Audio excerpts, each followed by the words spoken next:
The movie opens up showing October 1986, two women are found raped and murdered in a ditch near a field.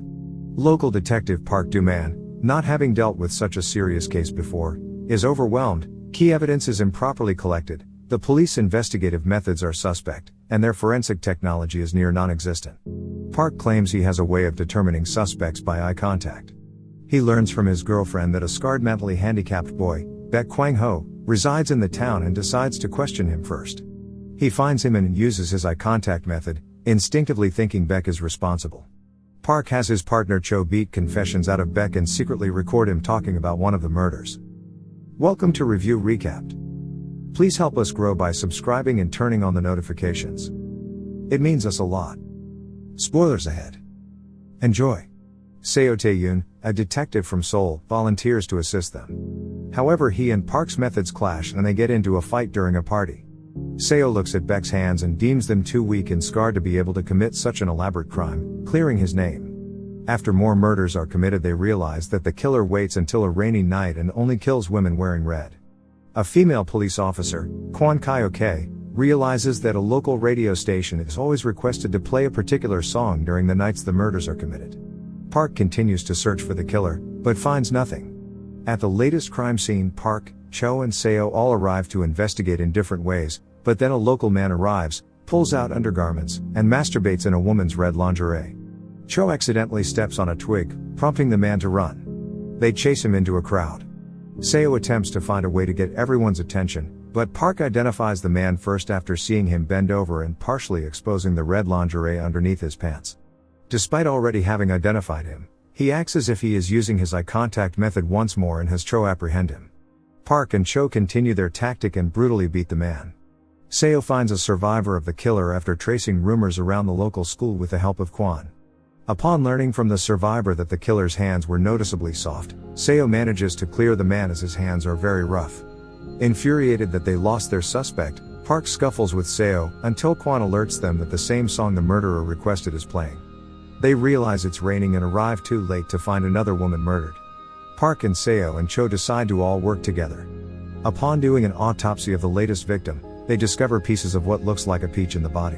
Seo talks to a schoolgirl about a possible suspect, and help her put a band-aid on an injury on her waist. They follow a trail of clues to a factory worker, Park Hyun-gyu, who had only moved to the area a short time before the first murder.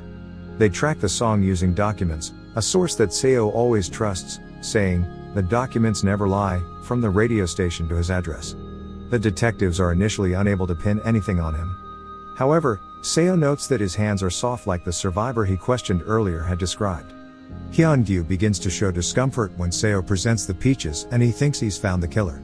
Before he can question more, Cho loses control and beats Hyun-gyu, prompting their superior to ban him from the interrogation room. Park and Seo listen to Baek's earlier confession to a previous murder. Seo points out that he talks as if someone else did it and they realize he knew details of the murder because he witnessed it. They go to Baek's father's restaurant, only to discover a drunken Cho there. As people make fun of Cho on the TV, he beats everyone in the restaurant. Baek arrives partway through the brawl and joins the fray, swinging a wooden board at Cho's leg and accidentally piercing it with a rusty nail. Park and Seo chase Baek and question him, but he gets frightened and runs into the path of an oncoming train where he is hit and killed.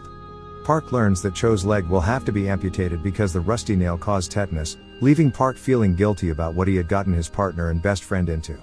They discover a trace of semen on one of the bodies, but because of lack of forensic technology the sample has to be sent to the United States to confirm if suspect Hyun-gyu is the killer with DNA evidence.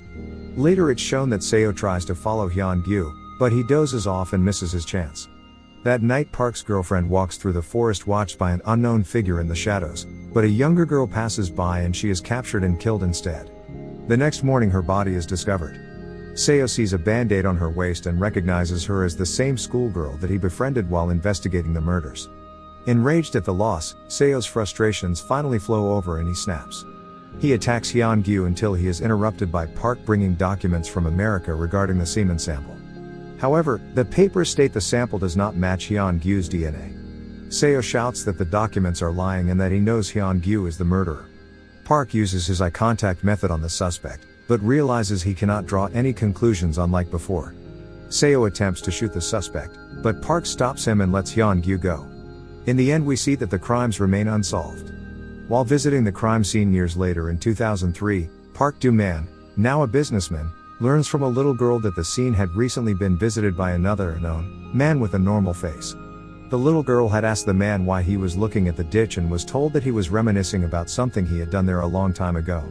The film ends as Park, realizing this, looks straight at the camera, seemingly using his eye contact method to spot the killer among the audience. Hope you enjoyed. Thanks for watching.